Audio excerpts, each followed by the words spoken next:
Fala, gente, aqui é a Nana do Laboratório da Nana. E hoje nós vamos encerrar o livro de 1 Samuel e começar o segundo livro de Samuel. Após a gente ouvir as passagens, eu vou compartilhar com vocês uma reflexão. Vamos lá? 1 Samuel, capítulo 31. A derrota de Israel e a morte de Saul. Os filisteus lutaram contra Israel, e os homens de Israel, fugindo da presença dos filisteus, caíram mortos no monte Gilboa. Os filisteus seguiram de perto Saul e seus filhos e mataram Jonatas, Abinadab e Malquissua, filhos de Saul. A batalha se intensificou contra Saul. Os flecheiros o avistaram e ele foi ferido gravemente. Então Saul disse ao seu escudeiro: arranque a sua espada e atravesse-me com ela, para que não venham esses incircuncisos, me atravessem com a espada e zombem de mim. Mas o seu escudeiro não quis fazer isso, porque estava com muito medo. Então Saul pegou a sua própria espada e se lançou sobre ela. Quando o escudeiro viu que Saul estava morto, também se lançou sobre a sua espada e morreu com ele. E assim morreram juntamente naquele dia Saul, os seus 3 filhos, o seu escudeiro e todos os seus soldados. Quando os homens de Israel que estavam no outro lado do vale e no outro lado do Jordão viram que o exército de Israel fugiu e que Saul e seus filhos estavam mortos, abandonaram as cidades e fugiram. E vieram os filisteus e habitaram nelas. O sepultamento de Saul.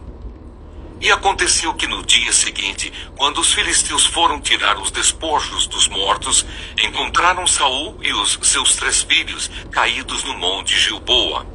Cortaram a cabeça de Saul e o despojaram das suas armas.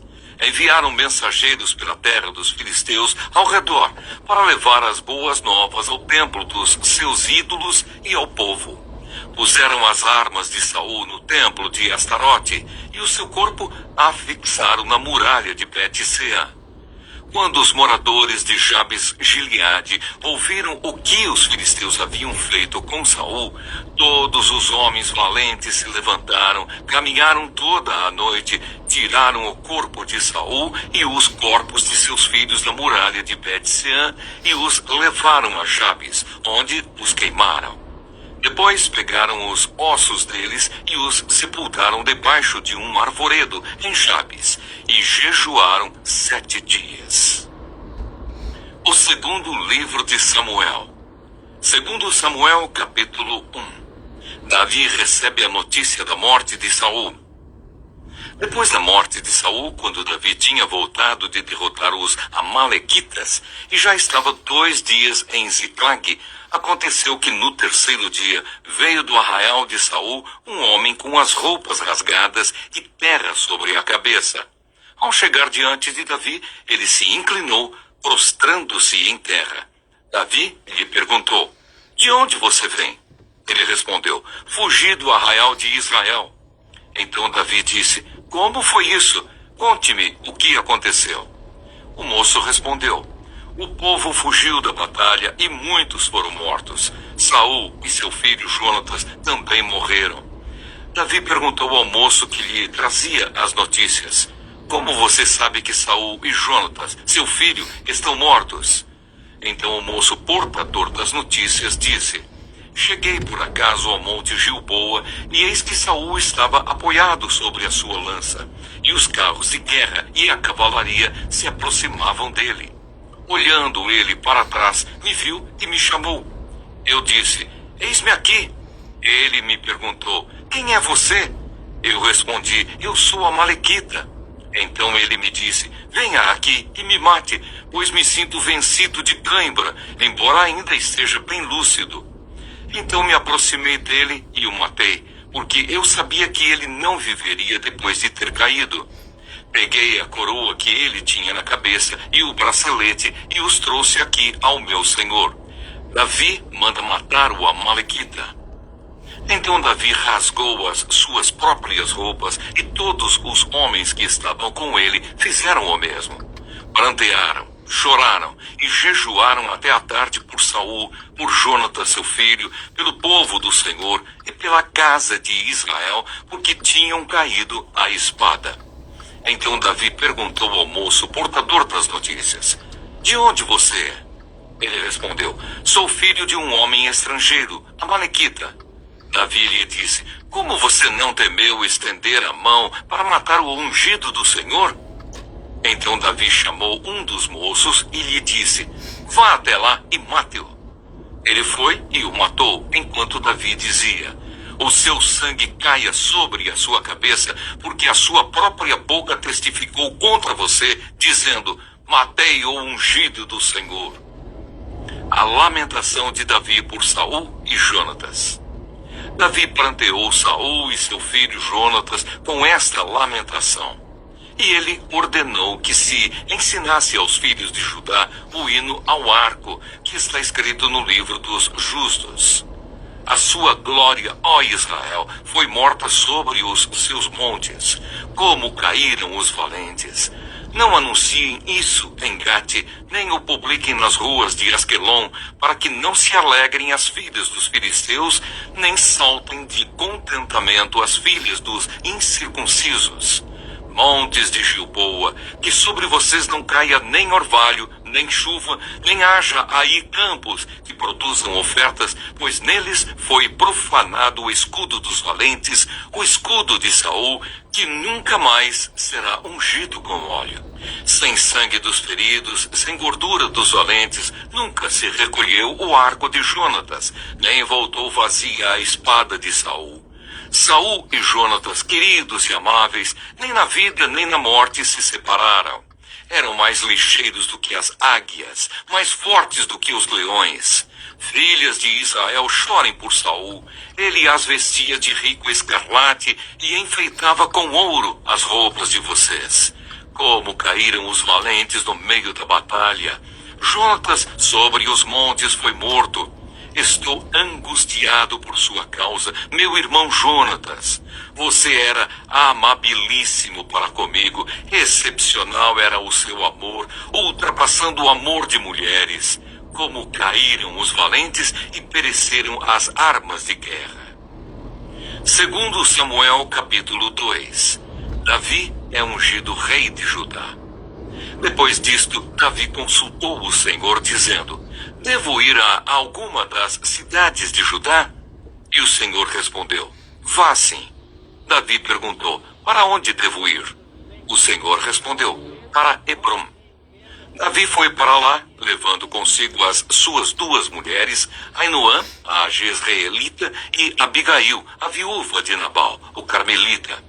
Davi levou também os homens que estavam com ele, cada um com a sua família, e eles ficaram morando nas aldeias de Hebrom. Então vieram os homens de Judá, e ali ungiram Davi rei sobre a casa de Judá. E informaram a Davi que os homens de Jabes-Gileade tinham sepultado Saul. Então Davi enviou mensageiros aos homens de Jabes-Gileade para dizer-lhes: benditos do Senhor sejam vocês, por este ato de bondade para com o seu Senhor, para com Saul, pois vocês o sepultaram. E agora que o Senhor use de misericórdia e fidelidade para com vocês. E eu também os tratarei bem por causa do que vocês fizeram. E agora sejam fortes e valentes, porque Saul, o senhor de vocês, está morto, e os da casa de Judá me ungiram para ser o seu rei. Abner faz Isbosete rei de Israel.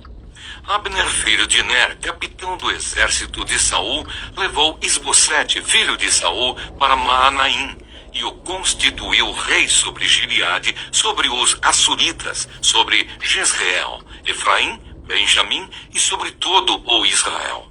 Isbosete, filho de Saul, tinha 40 anos de idade quando começou a reinar sobre Israel e reinou 2 anos. Somente a casa de Judá seguia Davi. O tempo que Davi reinou em Hebrom sobre a casa de Judá foram 7 anos e 6 meses. Vitória de Davi sobre Isbosete. Abner, filho de Ner, e os homens de Isbosete, filho de Saul, saíram de Maanaim e foram para Gibeão. Joabe, filho de Zeruia, e os servos de Davi também saíram, e os dois grupos se encontraram perto da cisterna de Gibeão. Um grupo parou do lado de cada cisterna e o outro do lado de lá. Então Abner disse a Joabe: que os moços se levantem e lutem diante de nós. Joabe respondeu: está bem. Então se levantaram e avançaram em igual número, 12 de Benjamim, da parte de Isbosete, filho de Saul, e 12 dos homens de Davi. Cada um pegou o seu adversário pela cabeça, meteu-lhe a espada no lado e caíram mortos juntos. Por isso aquele lugar foi chamado de Campo das Espadas. Fica perto de Gibeão. Houve um combate intenso naquele dia e Abner e os homens de Israel foram derrotados pelos homens de Davi. Estavam ali os 3 filhos de Zeruia, Joabe, Abissai e Asael. Asael, que era ligeiro como uma gazela selvagem, perseguiu Abner e na sua perseguição não se desviou nem para a direita nem para a esquerda. Então Abner olhou para trás e perguntou: é você, Asael? Ele respondeu: sou eu mesmo. Então Abner disse: desvie-se para a direita ou para a esquerda, agarre um dos soldados e pegue a armadura dele. Porém, Asael não desistiu de perseguir Abner. Então Abner disse mais uma vez: pare de me perseguir, do contrário vou ter de matá-lo. E depois, como poderia eu olhar no rosto de seu irmão Joabe? Como Asael não quis deixar de persegui-lo, Abner o feriu na barriga com a extremidade inferior da lança que lhe saiu pelas costas. Asael caiu e morreu ali mesmo. Todos os que chegavam ao lugar em que Asael tinha caído morto paravam. Porém Joabe e Abissai perseguiram Abner. O sol se pôs quando eles chegaram à colina de Amá, que está em frente de Giá, no caminho do deserto de Gibeão.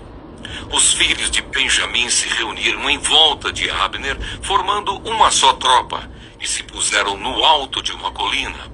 Então Abner gritou para Joabe: será que a espada vai consumir para sempre? Você não sabe que serão amargas as suas consequências? Até quando você vai esperar para ordenar ao povo que deixe de perseguir os seus irmãos? Joabe respondeu: tão certo como vive Deus, se você não tivesse falado, só amanhã cedo o povo cessaria de perseguir cada um o seu irmão. Então Joabe tocou a trombeta e todo o povo parou. E eles não perseguiram mais Israel e a luta acabou. Abner e seus homens marcharam toda aquela noite pela planície. Passaram o Jordão e caminhando toda a manhã chegaram a Maanaim. Joabe deixou de perseguir Abner e, tendo reunido todo o povo, verificou que faltavam 19 dos homens de Davi, além de Asael. Porém os servos de Davi tinham matado, dentre os de Benjamim e dentre os soldados de Abner, 360 homens. Levaram Asael e o sepultaram no túmulo de seu pai em Belém. Joabe e seus homens caminharam toda aquela noite e ao amanhecer chegaram a Hebrom. Bom dia, gente. Hoje vamos refletir sobre o fim da jornada de Saul, o luto de Davi pela perda de seu amigo Jonatas e do rei de Israel, e como Deus iniciou um novo ciclo de propósito na vida de Davi. 1 Samuel 31, 2 Samuel 1 e 2 Samuel 2 nos ensinam sobre a aceitação do luto, o respeito pela história daqueles que passaram e o surgimento de um novo capítulo segundo a direção de Deus. 1 Samuel capítulo 31 relata a trágica batalha final de Saul e seus filhos contra os filisteus. Saul, que havia sido ungido como o primeiro rei de Israel, e Jonatas, seu filho e amigo leal de Davi, morrem nessa batalha. Esse capítulo é um momento de tristeza e reflexão sobre as consequências da desobediência de Saul a Deus, mas também nos lembra de seu início como rei escolhido por Deus.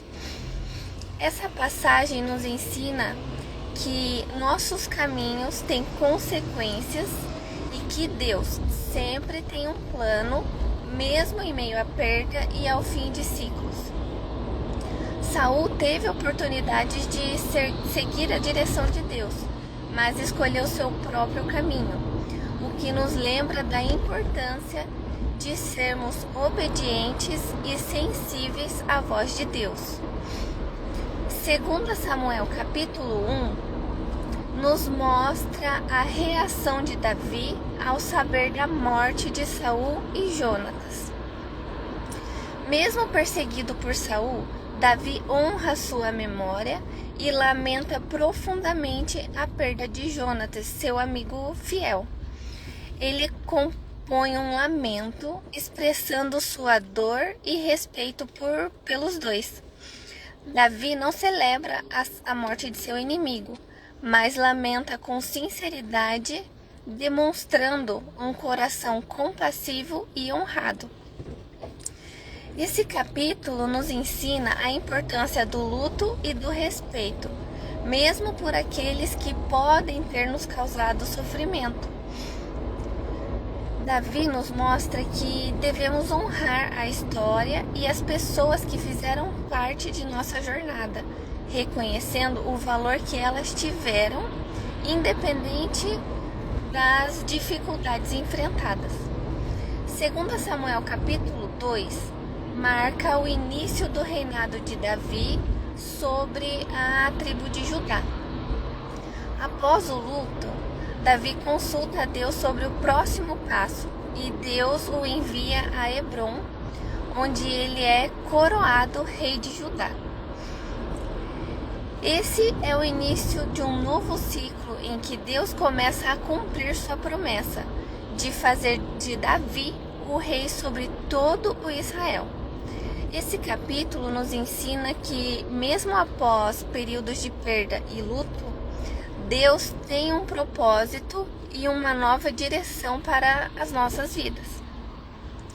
Davi foi paciente e esperou pelo tempo de Deus, e no momento certo, o Senhor começou a revelar o próximo capítulo de sua vontade para ele. Assim, também devemos ser pacientes e confiar que Deus, em seu tempo, nos levará ao propósito que Ele tem para nós. Refletindo sobre esses textos, aprendemos sobre a importância de lidar com o fim de ciclos, a necessidade de honrar e respeitar aqueles que fizeram parte de nossa história e a renovação que Deus traz em tempos de mudança. 1 Samuel 31 nos lembra que todos os ciclos têm um propósito e consequências. 2 Samuel 1 nos ensina a importância do luto e do respeito, mesmo em situações de conflito. 2 Samuel 2 nos mostra que, após o luto, Deus tem novos propósitos e nos chama a seguir em frente, confiando em sua orientação. Que possamos aceitar o fim de ciclos com fé, honrar a memória daqueles que passaram por nossas vidas e abraçar os novos propósitos de Deus com confiança e gratidão. Que vocês tenham um ótimo dia. O vídeo vai ficar disponível no YouTube, então lembrem de se inscrever no canal, de curtir o vídeo, de compartilhar. Fiquem com Deus e até a próxima. Tchau!